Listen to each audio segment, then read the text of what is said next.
Oh, no, no, no, no, not left. No, no, no, no, no.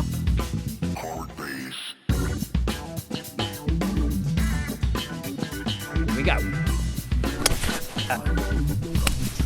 Oh, yes. Oh, yes. That's right, Dan Starkey. Love me. Woo. When the ball's lying above your feet and you're looking for a pure strike. Ah. Shit. And you're also trying to hit it in the right direction. Oh, no, no, no, no, not left. No, no, no, no, no. Ah, dear. Then you need to understand the influences of the geometry, the physics, and the biomechanics of this sloping lie. The major problem here is that relative to a flat lie, we're basically standing like, sure, Mikey. Exactly. So you need to adapt a little to get you mastering the ball above your feet lie. Woo. I'm Andrew Cullen, and this is Golf Yourself to Life.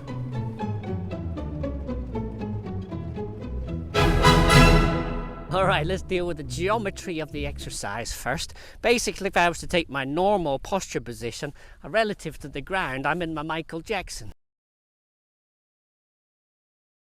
So what's going to happen is I'm going to get very steep relative to the ground and a big chance of chunking into the ground. So I need to get a slightly more upright posture which flattens out the swing so I'm able to get more of a clean strike on the ball. And secondly, and particularly when the ball's quite extreme above your feet, we need to grip down the club a little bit, shorten the club. If we take the full length of the club, again, we're liable to chunk into the ground from there. So we need to get these two geometric adaptations to be able to get pure strikes. Slightly more upright, grip down the club a little bit, and then we should be able to get a pure strike onto the golf ball. Oh, yes. Now, the physics of the exercise is extremely important to understand. Basically, on this lie, we're changing the manufactured lie of the club to a much more upright lie, and that changes the spin bias of the club. So when it's lying on a flat lie, hopefully we've got straight shots, only backspin, no side spin, and as we go more and more upright, we tend to put left spin bias on the ball. So any of you who have these adaptable drivers, moving it on to draw spin actually just moves the club more upright. Sometimes it closes the face as well, but it makes the club more upright. So we have a tendency for spin bias left, and we have to allow for that from this lie. So as I'm going more upright in my stance and shortening the grip, the lie of the club is getting more upright. I'm going to put more and more left spin on the ball as it goes more and more steep. The ball is more extreme above my feet, and I need to account for that in the draw spin, obviously, by aiming to the right hand side. And you just have to go and experiment with that with different clubs and different lies to see how much you need to account for that little hook shot. And thirdly then, the biomechanics of the exercise. Am I restricted in my movement either on the backswing or the downswing with the ball above my feet? Not really. I've got free movement on the backswing, free movement off the downswing, very different when the ball's below your feet, but above the feet I'm not really restricted. So I can move both ways. Because I'm gripping down the club, I'm not going to generate the same radius, generate the same speed. So for a normal 7-iron distance, say, we might have to move up to a 6-iron because we're shortening the club. But the mechanics of the swing can still function well from this lie.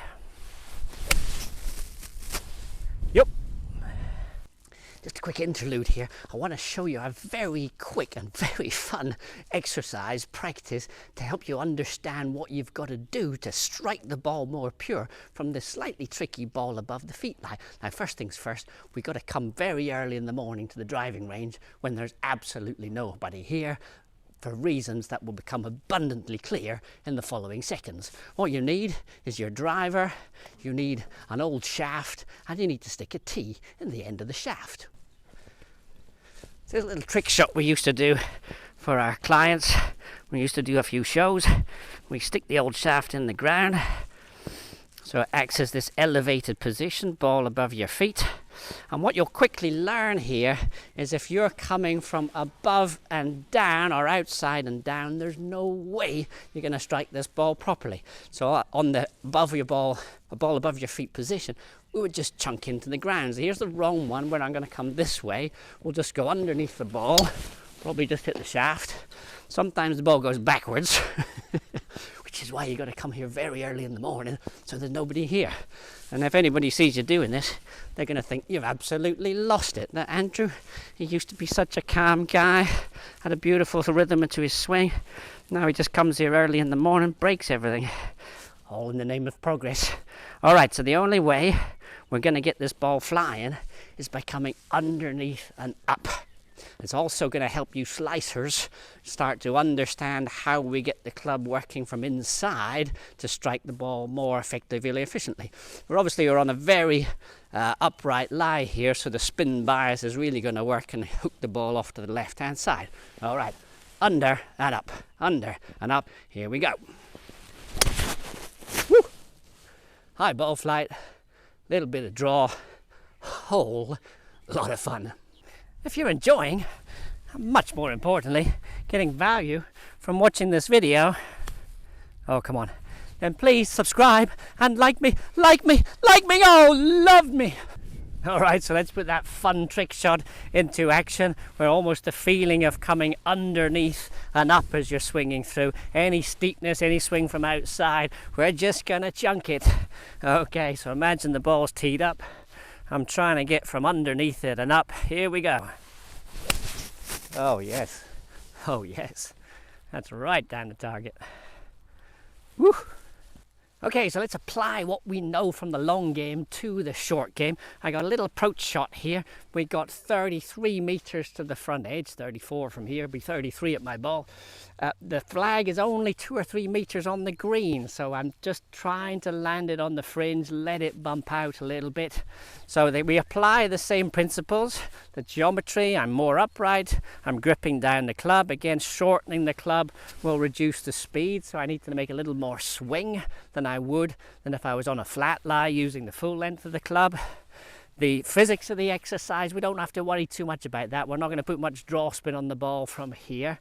So let's just try and fix on your landing point as you would normally from a flat lie. Biomechanics, not restricted. And we want to play your little trick shot here, the feeling of coming under and up to strike the ball properly. Also helps from this short distance, keep the loft on the golf club. All right, here we go.